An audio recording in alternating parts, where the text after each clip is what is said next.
माया के हाथों में होगी जाटलैंड के तिलस्मी दरवाजे की चाबी। पश्चिम में किंग मेकर बनेगी मायावती। जिस पर माया होगी मेहरबान, सत्ता उसकी बनेगी कद्रदान। किसी ने सच ही कहा है, हाथी चाहे कितना भी दुबला हो जाए लेकिन वह पड़वा से ताकतवर बना ही रहता है। उत्तर प्रदेश की सियासत में यह बात बहुजन समाज पार्टी पर पूरी तरह से फिट बैठती है। खासकर पश्चिम के लिहाज से यह बिल्कुल सटीक है। लगातार गिरते सियासी ग्राफ से आज भले ही बसपा सुप्रीमो मायावती को सभी राजनीतिक पंडित सिरे से खारिज कर रहे हैं। कोई भी opinion poll, exit poll Baspa को लड़ाई से बाहर मान रहे हैं, लेकिन हकीकत यह है कि पश्चिम की सियासत में अगर कोई किंग मेकर है तो वह मायावती है। यह हाथी भले ही आज इतना ताकतवर नहीं रहा, लेकिन छोटे मोटे को पटकनी देना इसे आज भी आता है। पश्चिमी उत्तर प्रदेश में एसपी-आरएलडी के गठबंधन की चर्चाएं खूब हो रही हैं। कहा जा रहा है कि एसपी-आरएलडी का गठबंधन बीजेपी को उत्तर प्रदेश की सत्ता से बेदखल कर देगा। लेकिन हम आपको कुछ चौंकाने वाले आंकड़े बताते हैं। उसके बाद हम आपको बताते हैं कि दरअसल एसपी-आरएलडी का गठबंधन भी बसपा के आगे पनाह मांगता नजर आ रहा है। आंकड़ों पर एक नजर डालिए। पश्चिमी उत्तर प्रदेश में 21% से ज्यादा दलित मतदाता है, यानी हर 5 में से 1 मतदाता दलित समाज से आता है। 2012 के विधानसभा चुनाव में समाजवादी पार्टी की सरकार बनी। इन चुनाव में समाजवादी पार्टी ने 224 सीटों पर जीत हासिल की थी और उसके पक्ष में कुल 29.29% वोट पड़े थे, जबकि दूसरे नंबर पर बहुजन समाज पार्टी थी जिसे कुल 80 सीटें हासिल हुई थी और उसका वोट शेयर था 25.95%। 2017 के विधानसभा चुनाव में बीजेपी को अकेले 39.7% वोट मिले थे।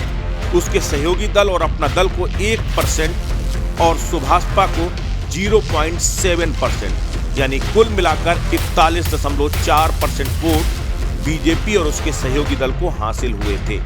सीटों के लिहाज से भले ही दूसरे नंबर पर समाजवादी पार्टी थी जिसे 21.8% वोट हासिल हुए थे, लेकिन वोट परसेंटेज के लिहाज से बहुजन समाज पार्टी 22.2% वोट हासिल कर दूसरे नंबर पर रही थी। यहां तक कि लोकसभा चुनाव में भी बीएसपी की सबसे ज्यादा दुर्गति हुई, उसमें भी बीएसपी को 19.6% वोट मिले। ऐसे में इस बार भी मायावती को बेहद कमजोर आंक रहे लोगों को बड़ा झटका मिल सकता है, क्योंकि पूरी लड़ाई बीएसपी के 20% वोट शेयर पर आकर टिक गई है। बिना इस पर सेंधमारी के ना तो सपा आरएलडी का गठबंधन पश्चिम का किला फतेह कर सकता है और ना ही बीजेपी से दरकिनार कर सत्ता में वापसी।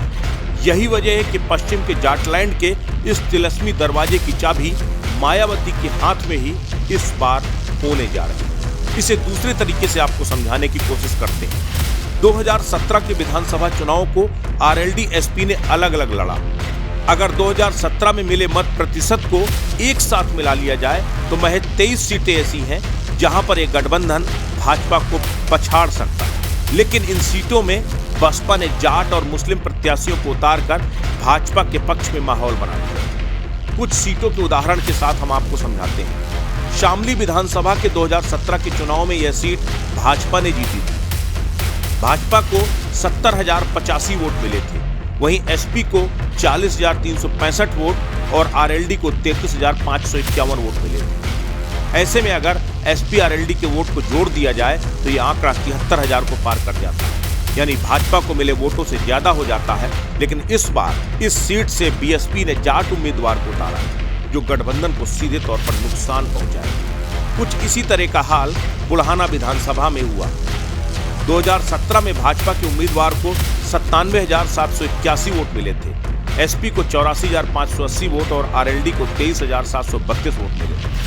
इसे भी अगर जोड़ दिया जाए तो बीजेपी के मिले वोट से ज्यादा है, लेकिन बीएसपी ने इस बार यहां से मुस्लिम प्रत्याशी को उतार दिया, जिससे सपा को सीधे तौर पर नुकसान हुआ। कुछ इसी तरह की तस्वीर मीरापुर, कांट, सिवालखास, पुरकाजी, मुजफ्फरनगर, बड़ौद, मुरादाबाद, बरहापुर, किठौर, कुंदरकी, बिलोरी, असमोली, संभल, मुरादाबाद ग्रामीण, ठाकुरद्वारा और न जाने कितनी ऐसी विधानसभा है जहां पर कुछ इसी तरह की तस्वीर है। और बीएसपी ने जो प्रत्याशी उतारे हैं वो एसपी आरएलडी का खेल बिगाड़ सकते हैं। पश्चिमी यूपी की विधानसभा सीटों के जातिगत समीकरणों को समझें तो यहाँ 30% अल्पसंख्यक आबादी है और 12% जाट है। तकरीबन 18% दलित और 30% ओबीसी बिरादरी है। ऐसे मायावती ने जिस तरह टिकटों का बंटवारा किया है उससे माया के हाथों में ही पश्चिम की चाबी नजर आती है। और अगर माया के वोट बैंक में बिखराव हुआ भी तो उसका फायदा कांग्रेस, एआईएमआईएम और आजाद पार्टी को हो सकता है।